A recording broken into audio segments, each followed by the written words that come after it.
You are listening to Unravel with Natly Denise.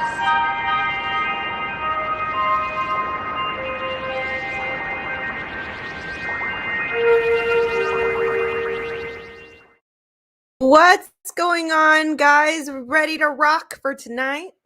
Nightly with Natly. I hope you guys are doing well. I hope you have had a great day. Or if you're listening to me as, I don't know, a morning podcast or morning show, I hope you are going to have a great day.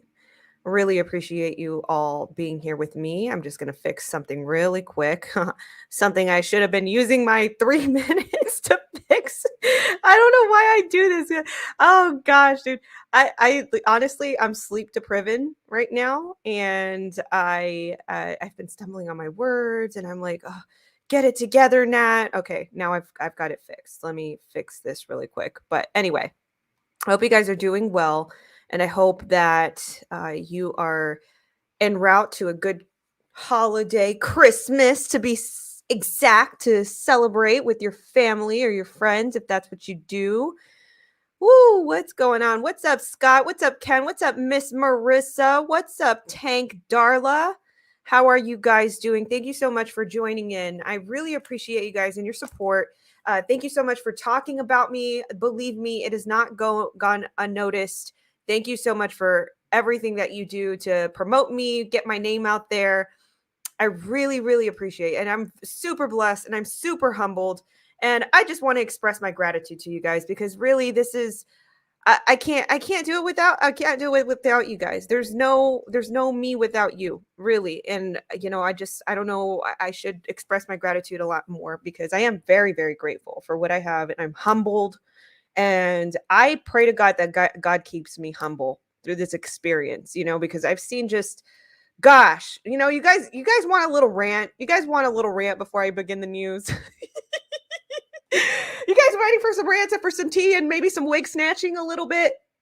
This is my real hair, by the way. It's not a wig. It's not weave. It's my real hair. I've been growing it for years. I only get a haircut once a year, literally. And I'll probably get a haircut in a few weeks. But anyway, back to wig snatching. With the talking of wig snatching, I just really pray that God keeps me humble through this experience, wherever it takes me. However large my platforms might grow, however big my organizations might grow. I really hope that Counter-Trafficking Alliance does, take off to be something big, because it's more intended to help the community than it is to gain clout or to gain anything for myself. I have seen just so much. God has humbled me through many adversities and experiences. And, I think that's a real big lesson to take from that, is to really, really rest in your perseverance. Those persevering times that you might be struggling, or you might be thinking like, am I ever going to get out of this situation? Or why am I in this situation in the first place? Just really thank God for those situations, because there's always a lesson in that. And for me, it's been, the adversity has been a lesson of humility, humbling myself down to understand different facets of many industries, many personalities, and then the clout chasers, and I just pray, God, keep me humble, keep me focused, keep me doing what I'm doing. Even up to this point, I don't feign over, designer things or anything. Like I haven't done that since, I think I got that phase out of my system in high school. And then after that, I'm like, really, these things they don't really matter.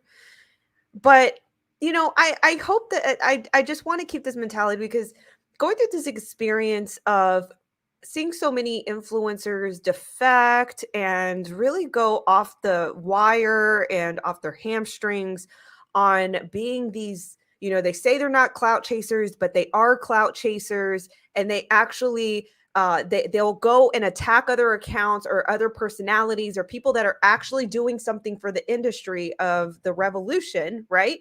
But yet they themselves are not doing anything themselves, right?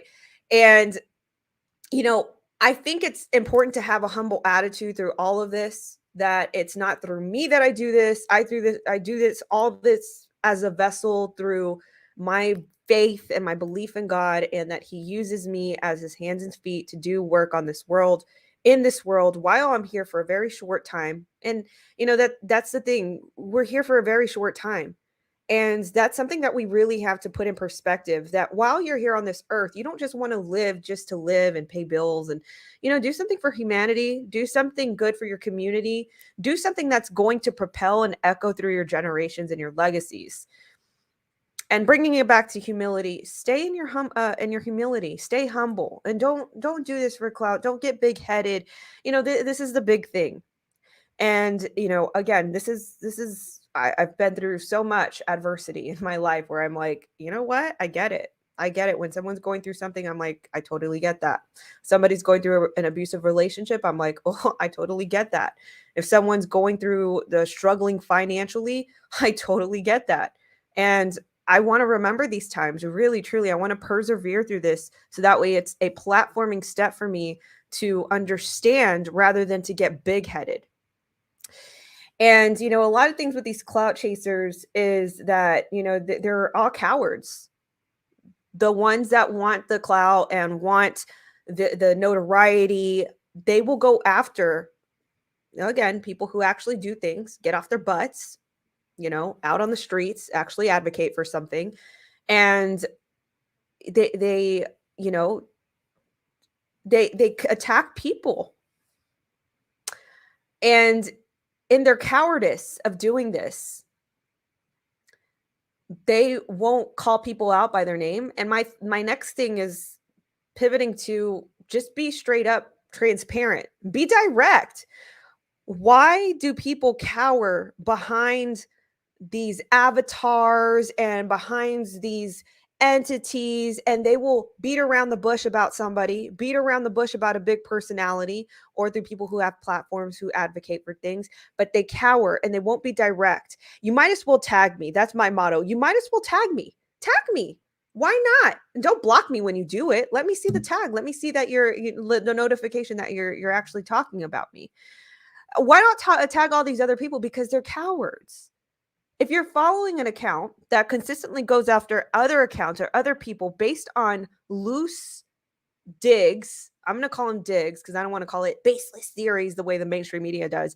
If they do it through loose digs and they're doing it for the sake of creating this environment for themselves or this platform for themselves, as if they're discovering something when really it's really nothing, just really question yourself why you even want to affiliate yourself with that sort of platform where they go after people and they beat around the bush. My thing is, call me out, honey bun, sweetheart, call me out. Like, tell me directly. You wouldn't tell me these things to my face.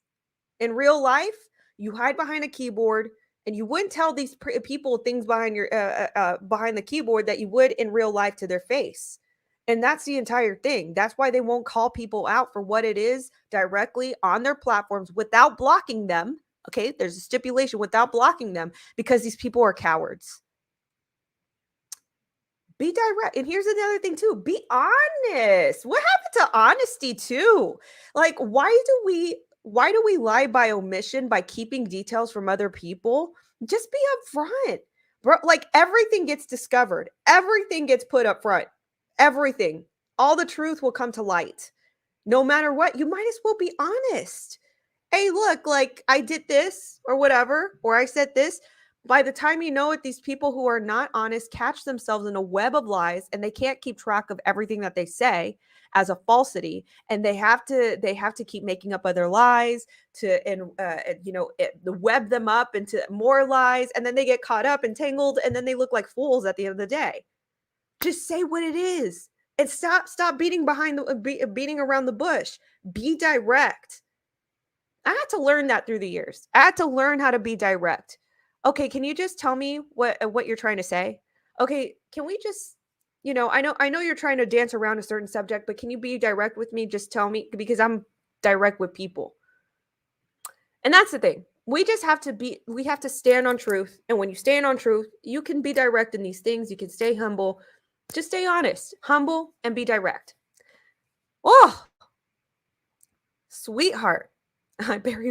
Ken said, I bury my secrets in my backyard. Ken, don't bury no big secrets back there, buddy. All right, let's get to the news. There's a lot of headlines that I'd like to go through with you guys. The first one: snatched my ever-living wig off my head with the cap, and my edges got all messed up with this. It snatched my wig, ever-living wig off. I'm gonna begin with this one. It's coming from the Daily Mail. Meghan Markle could be called as a witness in Prince Andrew's sex case trial. Virginia Roberts in New York, her lawyer says the Duchess will certainly have some knowledge and is somebody who we can count on to tell the truth. What? I did not have that on my bingo card at the tail end of 2021. What just entered the chat? The Duchess just entered the chat. Pure insanity. I don't even know. I don't even know how this is possible, but they say it's possible.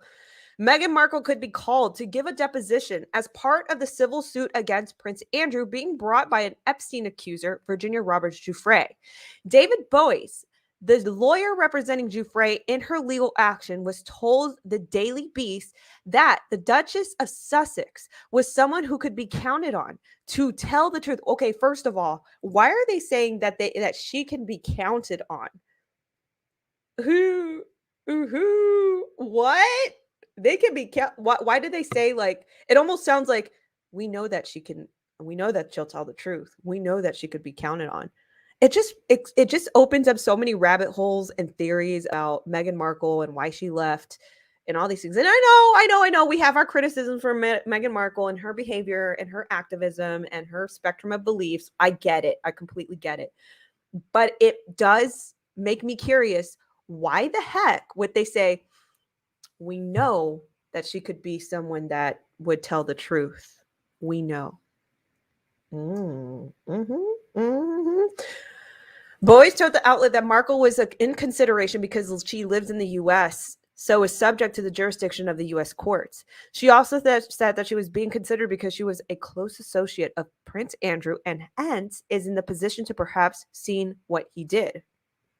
Mind you, just to play fair and just to play on the spectrum of truth, that what happened to Virginia Roberts Giuffre happened years ago. So in my opinion, I don't understand how, but maybe she heard through the grapevine. Maybe there were some sort of gossip at the royal palace. What is it called? Buckingham?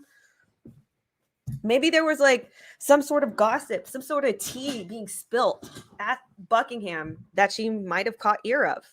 He also said that she was being considered because she was a close associate of Prince Andrew and hence is in a position to perhaps have seen what he did. He added because of her past association with him, she may very well have important knowledge that will certainly have some knowledge. Okay. She has important knowledge that will certainly have some knowledge. That's the way it's written. So I'm just reading the way it says. She checks all three boxes, he added. Boyce emphasized that Markle is only one of the people we are considering. We haven't made the decision yet. Interesting.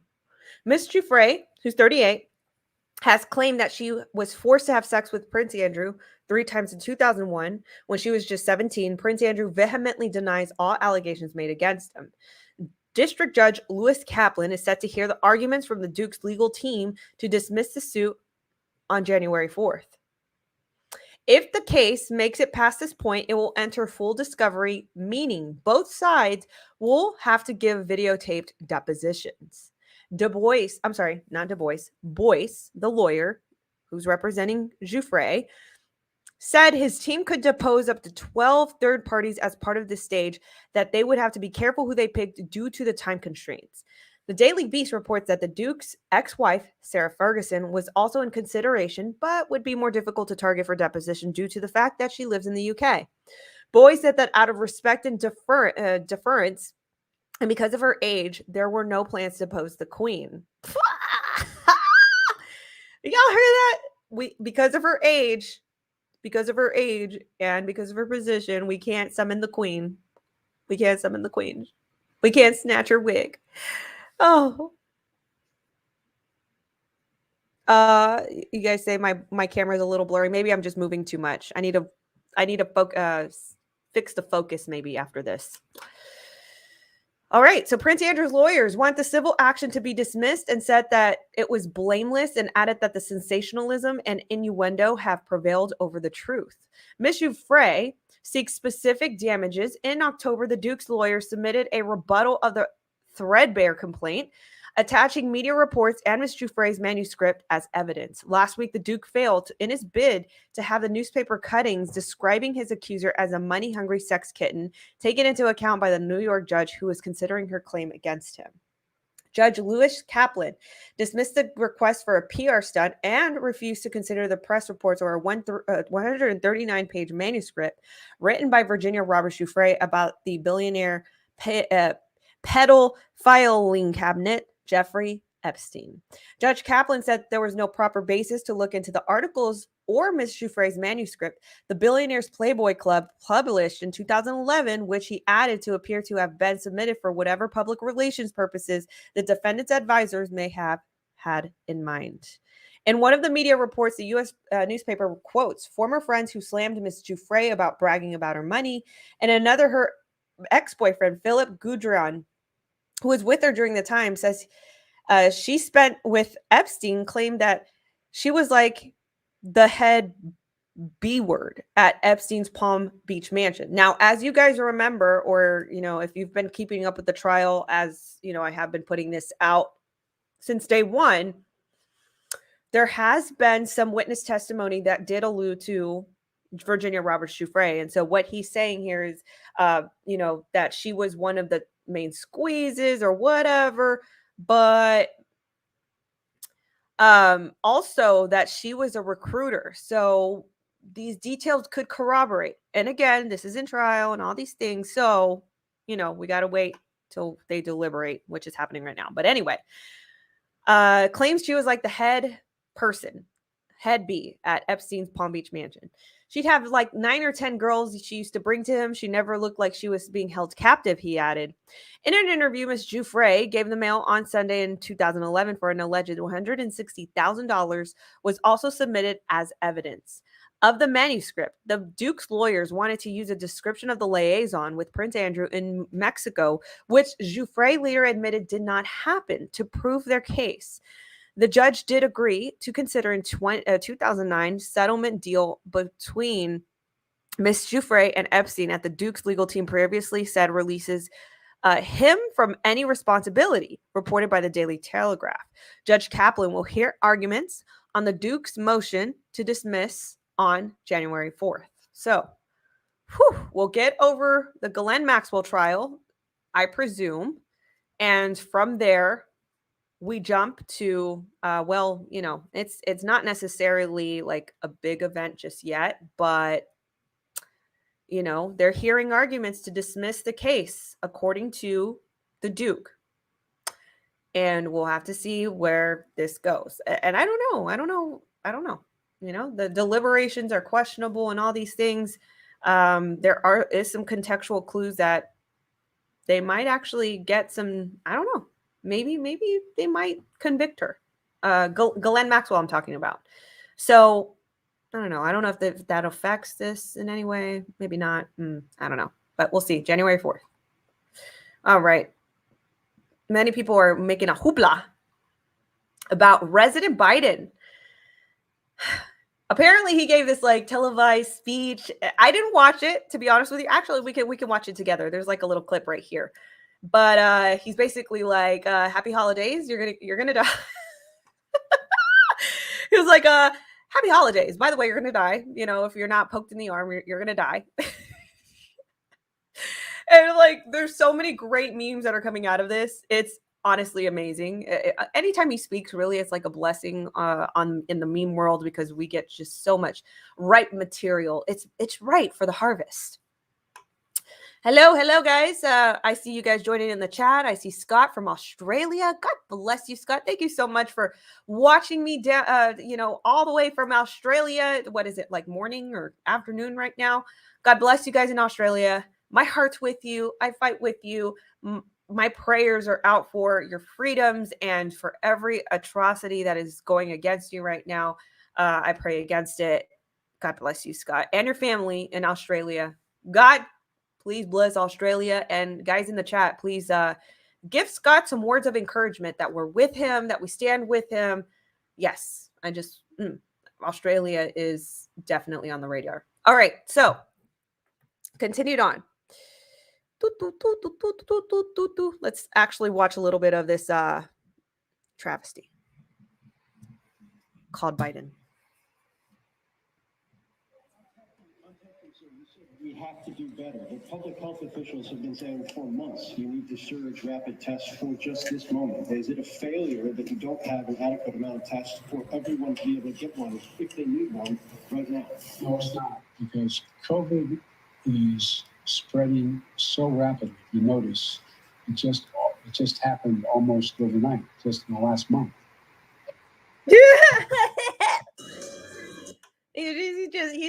He's a goober is what he is, Biden. Oh gosh, he's such a goob. Such a goob. Interesting. Resident Joe Biden told poked in the arm Americans that they can enjoy Christmas safely, insisted we are not going back to March 2020, and toned down his attacks on the unpoked as he announced his plan to tackle the surge of Optimus Prime variant over the winter. His battle plan includes sending 1,000 troops to overwhelmed hospitals, sending 500 million tests to American homes amid nationwide shortages and with lines forming at testing centers. Guys, let me show me in the comments. Show me in the comments. Have you guys seen testing centers with lines just wrapped around? I'm just very curious. Let me know. Ken says, snatch Biden's wig. I know, right? Let's all snatch that wig. Actually, who is it? What was his name? Waters? Jesse Waters actually suggested snatching his wig. But I haven't seen a testing place just yet with overwhelming lines forming. That's just me. Coughing into his hands at points by gosh, this is our president. Biden unveiled his winter cocoa strategy that focuses on testing, boosters, pokes in the arm, and does not include any lockdowns or harsher travel restrictions. Biden spoke after Dr. Fauci warned the Optimus Prime variant is spreading at unprecedented rates and cases across the U.S. that could double every 2 days. If you're not fully poked in the arm, you have a good reason to be concerned, he said, with studies showing that the unpoked have virtually no immunity against Optimus Prime variant. Guys, get the heck out of here. We have no immunity at all? Really? Not even 3%? Like that? So that 99.7% that there's no immunity contained in there? I'm just very curious. I'm just asking questions. So that 0.03% is where our odds are? Okay. He also acknowledged that it would be hard to get an appointment for cocoa testing. And he coughed in his hand when he did it, when he said that. But he snapped. He snapped. He snapped. He was triggered. When asked a question about experts who have advised for months that the nation needed a surge of testing and whether it was a failure that they weren't available, and we just heard from him, it's not, because cocoa is spreading so rapidly, and, you know, all his little bumbles and stuff. So anyway, Merry Christmas. You know, here's a coffin, get inside is basically what he's saying. You're just, you know, he just has a very ominous message all the time about cocoa. Bless his heart, right? Oh, bless his heart. All right, moving on. Flynn news. No, not the drama. We're not talking about the drama. There's enough of that in the world, right? There's enough of that on our platforms. I think we're kind of sick of all of this. But no, there's some other news on Flynn. Michael Flynn, this is bugging me that I'm not centered. Okay, there we go. There we have it. Sorry. I just had to fix myself because I wasn't centered and this bugging me. So Flynn, General Flynn, he's suing the January 6th committee to block the release of his phone records after failing to appear before the panel investigating the J6 event. And I'm not going to call it the R word as they propose this is. The riot, it was an insurrection. Can't trick me. I'm not going to use that word. The event that happened on J6. That's what it was. Okay. It was just a picnic with a few friends. It was a picnic. It was a picnic with a few friends. These people were invited and they didn't come. So anyway, and we're talking about the people inside the Capitol, but yeah, they were, perpetuating lies. Anyway, moving on. So General Flynn,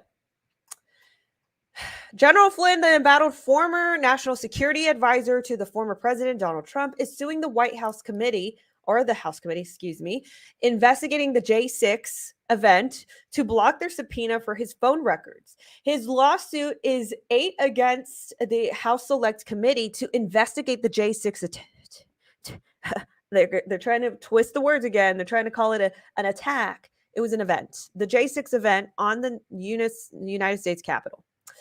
Flynn's lawsuit comes a day after he was scheduled to testify before the panel and appears to be an attempt to hold off any consequences of his failure to appear. The House held 2 other Trump officials, former Chief of Staff Mark Meadows and former advisor Steve Bannon, in contempt after their no-shows before the panel.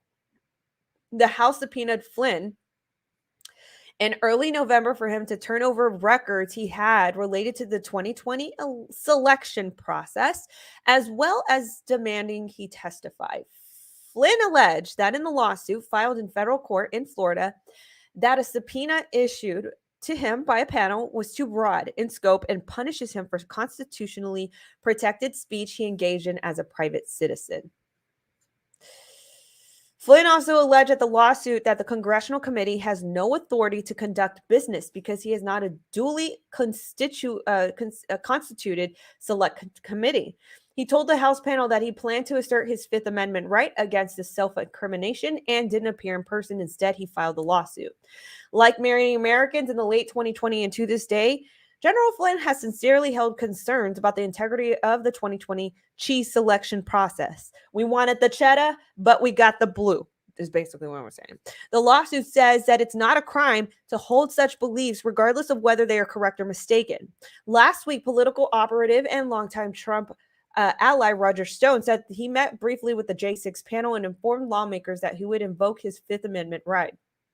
Stone gave a deposition for 90 minutes before leaving and telling reporters that he would plead the Fifth, not because I have done anything wrong, but because I am fully aware of the House Democrats' long history of fabricating perjury charges. Stone slammed the inquiry as a witch hunt 3.0, denied of having any involvement in the counterproductive activities of the day. This wasn't illegal. Why are they calling it illegal? So Trump's former Trump lawyer, John Eastman, is also, not complying with their subpoena. So with that being said, he's suing. Flynn is suing. That's the meat and potatoes of that story. He's suing. He's saying, A, it's not. And look, thank you so much, Daves and Bats. Thank you so much for that very generous contribution. I really appreciate it. Guys, this is the way that I get by. So I appreciate you guys here and your kindness and your appreciation. Thank you so much for that. Appreciate you. You gave me a super sticker. Thank you for that. But guys, this is not you like I know what people in the Patriot community who are perpetuating these stories and theories on General Flynn. This is not a basis to perpetuate that at all. This is a very generic rebuttal lawsuit. Hey, listen, like, you guys want me to comply with these subpoenas? No, in fact, I'm gonna submit a lawsuit. It's a rebuttal. People are taking this online, and I've seen it on social media already. Oh, I wonder what this means. Very interesting that he's refusing the House Democrats in their subpoena. Like, it's just like we have disillusioned ourselves. Do we understand? Maybe this is another rant, and I won't go into it too far. Bring yourself back, Nat. Bring yourself back. But I'm just saying, like, people have just really, really, really ran with the tangent and the current on this whole Flynn thing, where I've seen this story that I just went through. Where do I put this one? Boop, boop, boop, boop. This story right here that I have just read, and they've headlined it and their caption, they're like, oh, I wonder what this means. He's not complying with the subpoena. Well, no, neither has Stone, neither has Trump. Trump's lawyer. Many of people haven't complied. Gosh, like, stop. Just stop the madness. These people, gosh damn, dude. Sorry, excuse my language, but it's just, so angering that people just like take little loose theories and like perpetuate it. Let me fix this camera. Sorry, I'm like very OCD today. All right. Oh, this is perfect. Perfect. All right, let's pivot. Bette Midler. She has to apologize because Bette Midler is Bette Midler. She sprays and prays. She says whatever she wants, and she said the wrong thing because a lot of people, I think this is in Virginia, yes, in West Virginia, she called them poor and illiterate and strung out. And she faced backlash. Yes, ma'am. Yes, ma'am, Pam. Bette Midler apologizes for calling West Virginians poor, illiterate, and strung out, and blames Seeing Red over Manchin's opposition to Biden's Build Back Better and his family's coal criminal enterprise. It's just very intriguing how, like, all of a sudden these celebrities are just so interested in politics, and that they know exactly what. It's like, and it's also funny. It's also funny to observe them get so pissed off at Manchin, who is like, what? I also didn't see that coming onto my 2021 bingo card, him saving the day by not going through with the Build Back Worse plan. But Bette Midler was one of these celebrities to really, really, really steam out her feud and her thoughts. Bette Midler, I'm not going to say award-winning, Bette Midler has apologized for an incendiary tweet on Monday. What did I just disconnect? Calling West Virginians illiterate and poor in response to Senator Joe Manchin announcing that he would vote no on President Joe Biden's sweeping $1.75 trillion social and climate reform plan. She excused the offensive remark by saying she was just seeing red and called the Manchin's family coal business a criminal enterprise. Bette Midler, my goodness, lady. First of all, Bette Midler, like, do we know that, first of all, your resident of the House, Joe Biden, has a son that has many paper trails out right now that allude to a lot of enterprises. A lot. There's a lot of shady business going on. I actually just did a video. I published it on my main channel, Natly Denise, youtube.com/Natly Denise, youtube.com/Natly Denise. Let me say that again. And I actually did another story. It's a very bizarre story about the president's son, pseudonym HB. You guys know who it is, who has a laptop from hell. Well, very weirdly, he's implicated in being in this, I don't know, like this additional saga where this woman goes missing. She's a mom. She apparently left her son's football game abruptly, and she ended up disappearing, and they find her body later on. Now, today, there was an exclusive that was published by the dailymail.com that excavated out of his laptop, HB's laptop from hell, that this lady who disappeared, her name is Heidi Plank. She was actually an accountant to a business partner that was affiliating and dealing with Hunter Biden. And apparently I see where it's disenfocused. My bad. I need to stop like doing this with my spirit, her ex-husband, the lady who disappeared, he's saying no, her boss, who's affiliated with HB, knows a lot about where she disappeared from. So anyway, I just wanted to mention that because it's a very relative example about enterprises. If we're going to talk about criminal enterprises, that's one of them that Bette Midler could, possibly use your platform and voice to voice on, but no. A coal mine is a criminal enterprise. I apologize to the good people of West Virginia for my outburst. I was just seeing red. Joe Manchin and his whole family are criminal enterprise, Midler wrote on Twitter yesterday. Is he really the best West Virginia has to offer to its own citizens? Surely there's someone out there who has the state's interest at heart, not his own. So she came under fire for both conservatives and liberals after she tweeted at Senator Joe Manchin wants us all to just be like his state, West Virginia, poor, illiterate, and strung out.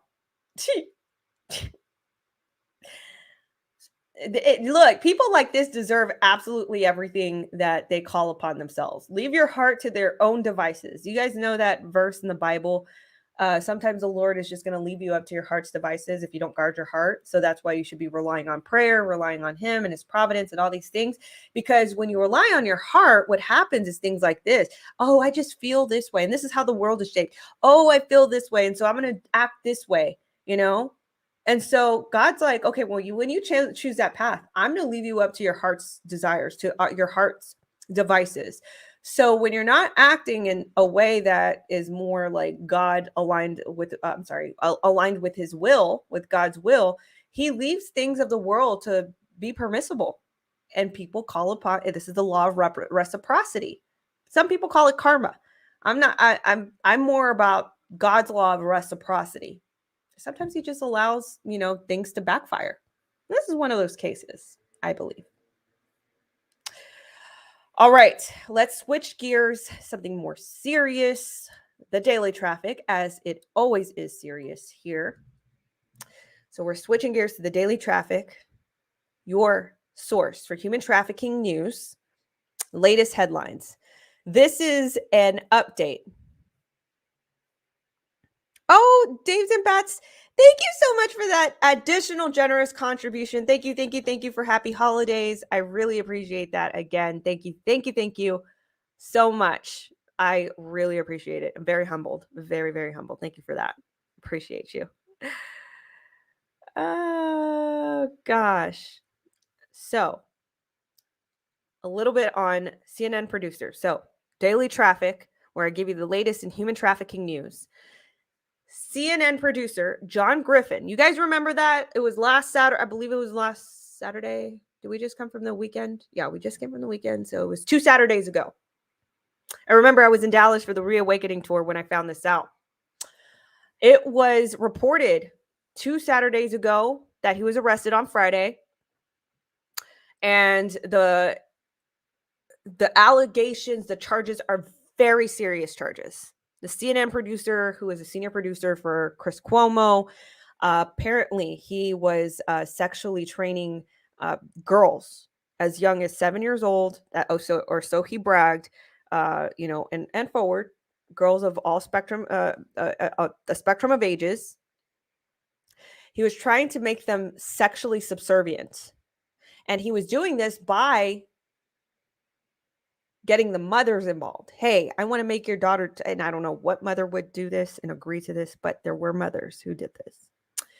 So an update to that. CNN producer John Griffin tried to bribe witnesses, bragged about sexually training girls as young as 7, and offered a woman $30,000 for a mother-daughter getaway with him, court documents say. This is coming from the Daily Mail. Sickening new details have emerged from a new court filing related to the case of the disgraced CNN producer John Griffin, including allegations that the father of 3 had made attempts to pay off witnesses, offered a woman $30,000 for a mother-daughter weekend with him, and was caught on video. Oh, wait, you're going to have to punch something after this, because this is really disgusting. Really disgusting. Hear this. There was drone footage. It was caught on video he was caught on video standing in his underwear next to a naked 9-year-old girl. This was caught on video, and this is apparently a drone video that was caught. I don't know if this was a part of the investigation or the surveillance or what was going on, but it was caught. Griffin, 44, Chris Cuomo's longtime producer, was arrested earlier this month after being indicted by a federal grand jury on 3 counts of using a facility of interstate commerce to attempt to entice minors to engage in unlawful sexual activity, among them a 9-year-old girl who stayed with her mother at the suspect's Vermont home last year. U.S. Attorney for the District of Vermont, I think it's 𝘏𝘶𝘮𝘢𝘴, on Monday filed a motion for detention, asking the judge to keep Griffin in jail in pending trial. Yes, please. We do not want people like this on the streets. Griffin has tried to deceive, delete, and spend his way out of being held accountable, the prosecutor said. He is a wealthy man who will be desperate to avoid facing justice. And here you go, pictured. Here you go, pictured. This is him, John Griffin. Left to right, with a frown on his face. On the right side, picture him with all smiles with Chris Cuomo, buddy. That's him. Griffin is scheduled to be arraigned on Wednesday. Caress filed a motion laying out evidence against Griffin after the defendant's lawyer, David Kirby, signaled his intention to file a motion seeking a pre-trial release. According to the indictment against Griffin, from April to July of 2020, the CNN staffer used the messaging apps 𝘞𝐿, Google Hangouts to communicate with people purporting to be parents of young daughters, telling them, among other things, that a woman is a woman, regardless of her age, that women are the dirtiest sluts possible, and that they should be sexually subservient and inferior to men. This is what he said. This is what he said to these parents. Imagine, a woman is a woman at every age? Federal prosecutors stated that Griffin sought to convince parents to allow him to train their daughters to be sexually submissive and bragged about training girls as young as 7 years old. He allegedly offered a virtual training where he planned to instruct the 14-year-old and her mother to remove her clothing and touch each other on webcam. He also told them about how in-person sessions would include spanking and explicit C-word worship. Male genitalia worship. Griffin was quoted as referring to the young girl as just another piece of S-word whore in an online conversation with her mother nearly a year ago. In February, it's sick, yo. Like, it's sick. It's sick. How does it get here? How? This is sick. In February of 2020, Griffin allegedly offered a woman $30,000 for a mother-daughter weekend or week with me. He stressed that while he did not want to have intercourse with the daughter, of course, he expected that there would be sexuality involved. Less than 2 weeks later, Griffin offered another $5,000 in exchange to have sex with, in exchange for having sex with him in the presence of her children, according to the motion. In July of 2020, a woman and her 9-year-old daughter traveled from their home in Nevada to Boston, where they were picked up by Griffin in his red Tesla and driven in his to his $1.8 million ski home in Ludlow, Vermont. The indictment alleged that Griffin paid the woman $3,300 to cover her travel expenses. At the house, the child was directed to engage in and did engage in unlawful sexual activity, federal prosecutors said. This is the house.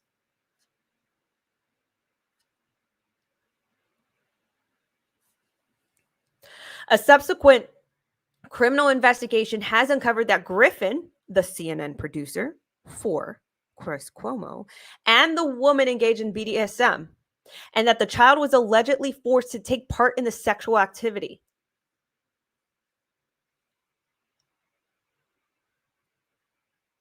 You would think that CNN, like, let me just rant for a little bit. You would think that CNN right now would be running some sort of anti-sexual exploitation, anti-child sexual exploitation campaign 24/7 on their channels right now, like in a perfect world, right? In the world that if we live rightly. I cannot even ingest how wrong CNN is right now. How they are so complicit to this type of abuse. Do you hear the things that this man was forcing these children to do? CNN should be running these. If you need help, call, just helping in the field of combating this sexual exploitation, and they're not.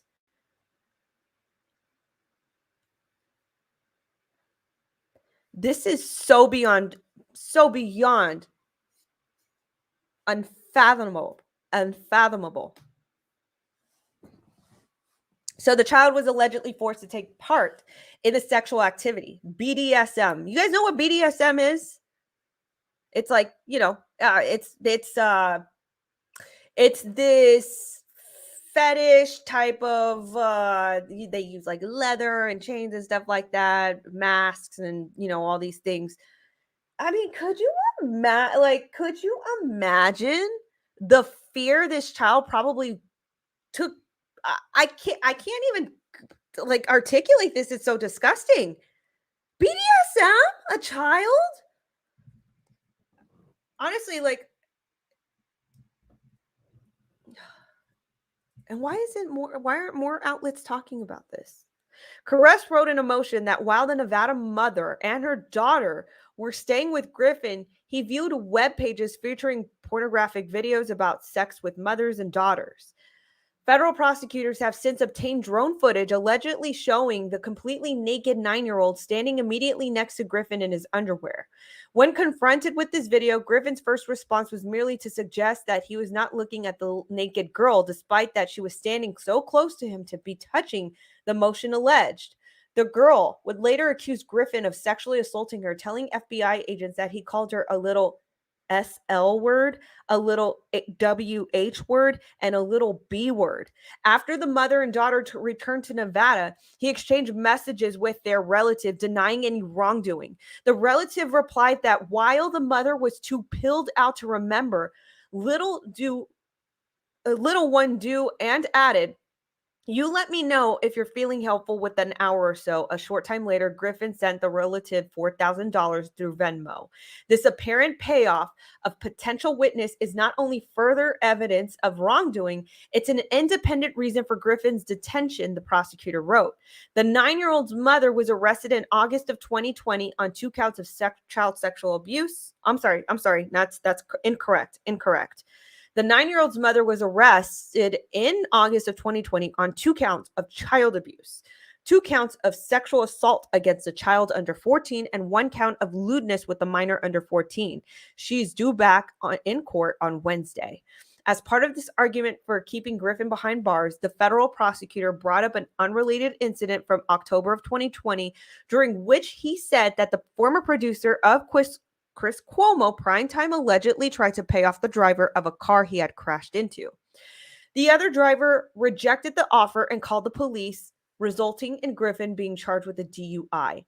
Caress also noted that out of the 6 letters from his friends, his estranged wife and his father, which were submitted by Griffin's lawyer this year vouching for his character, 4 have since been withdrawn by their authors, among them his wife. One friend explained that he blatantly lied to the nature of the investigation when he agreed to write on Griffin's behalf. The motion stated that Griffin's employed false pretenses to obtain a letter of support, undermining any argument that Griffin's character is sound.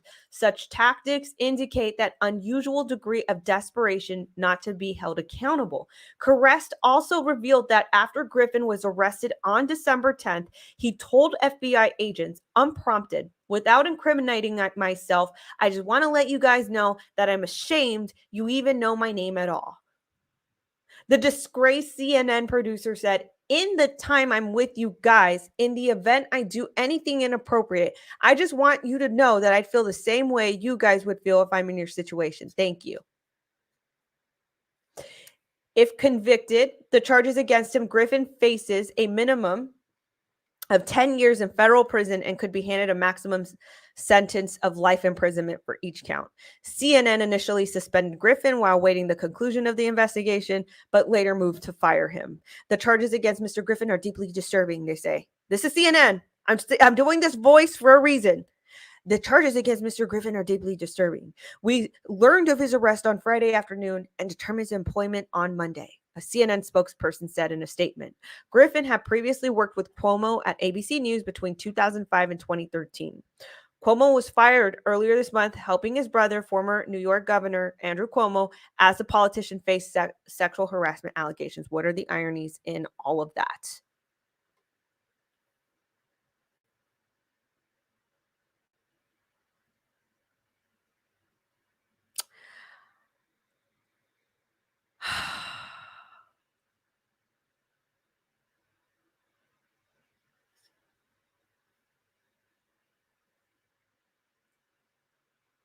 I just have to take a moment because I'm honestly, I cannot believe this is our timeline right now, that, you know, we actually have people who are watching CNN, who are actively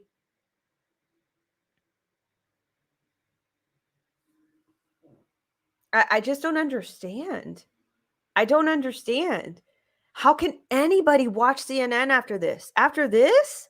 After this? And let me append my thought. Let me piggyback my thought really quick. You guys know that there was a recent investigative piece by Project Veritas that uncovered that there is actively an active producer working at CNN as we speak, and I can't name him because he's not under investigation or trial, who is also implicated in being another one of these people who have a sick interest in children. There are phone calls, voice recordings, I mean, things that would implicate the worst.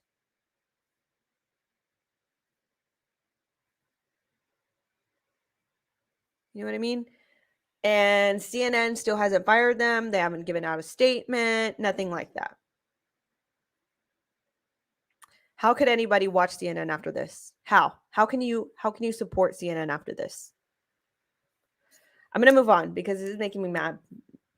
And I could keep ranting for hours on this. But pivoting on to the next story coming from breaking911.com. Breaking911.com. People are being trafficked. Washington State Police say a man busted in trafficking sting wanted to kill a prostitute. And unfortunately, ladies and gentlemen, this is a really dark side of the industry, of the dark side of trafficking. That sometimes it ends up like that. That sometimes if we don't help these victims, which is what I heavily advocate for, this is what happens. Bellevue, Washington. A 38-year-old man was arrested on investigation of patronizing a prostitute during an undercover vice operation at Bellevue Motel. The man agreed to date through an online app with what he thought was a prostitute. When he arrived, he was arrested, and detectives learned that in the past he had made statements to police about wanting to kill a prostitute. Detectives then found 2 guns in his waistband. Prostitution is not a victimless crime.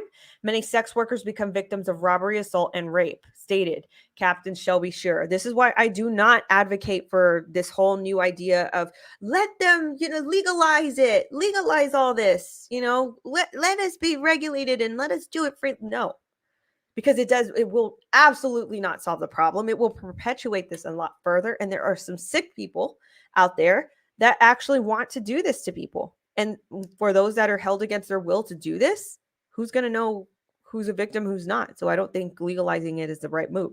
And on to Texas arrested 16 men for patronizing a prostitute during a one-night sting operation. The suspects agreed to pay anywhere from $80 to $280 for sex. Some brought sex paraphernalia, alcohol, and narcotics. Patronizing a prostitute is a misdemeanor, and the Bellevue City prosecutor will recommend suspects attend a mandatory 10-week program stopping sexual exploitation through Seattle against slavery. This program teaches how sexually exploiting women causes them harm, and the suspects will learn tools to create healthy relationships in their own lives. So that is the extreme end of trafficking. Unfortunately, it does end up in those dark spaces. This is why we must advocate for that change and that involvement on a grassroots level to get involved. All right, pivoting on to WJTV. A Flowwood youth pastor faces child exploitation charges. A Flowwood youth pastor has been arrested and charged on 2 counts of felony exploitation of a partner. Flowwood police arrested Tyler Swaggart, 21, on Tuesday after investigating multiple complaints of youth members of Pine Lake. Swaggart is being housed in Rankin County Jail without bond and awaiting his initial court appearance set for Wednesday, December 22nd. Pine Lake issued the following statement. We are aware of the recent arrests and charges involving a former Pine Lake staff member. When the allegations were first brought to our attention, we quickly reported it and began working closely with authorities to assess the situation. These charges are very serious and deeply disturbing. It is heartbreaking betrayal of our standards, especially from someone in the position of trust. Our priority is to shepherd and care for our church family, and we will continue to work diligently to provide care and support to all those affected by this situation. Youth pastor. It again happens. It happens in every single walk of life. Nobody is safe.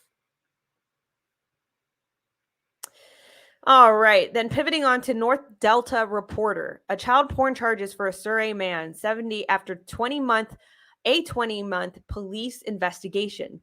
A 70-year-old Surrey man has been arrested and charged with child pornography-related crimes following a 20-month police investigation. Sam Manjat was a subject of an online investigation by the BC Integrated Child Exploitation Unit, BC ICE, dating back to March of 2020. He was arrested without incident in December 15th and was since been released from custody with strict conditions detailed in a news release posted by BC ICE. The results of that investigation have been submitted to BC Prosecution Service for consideration of appropriate charges, the news release says. Charged on December 13th due to Surrey Provincial. I believe this is in Canada from all the wording and, the territorial type of naming out. I think this is in Canada. Surrey Provincial Court, January 4th, Manjat is charged with 1 count of a telecommute to lure a child under 16 and 1 count of possessing child pornography. Manjat's conditions include not entering into continuing any dating relationship or marriage or common law relationship with any person who has children under the age of 16 years old or who has a care or access to children under that age.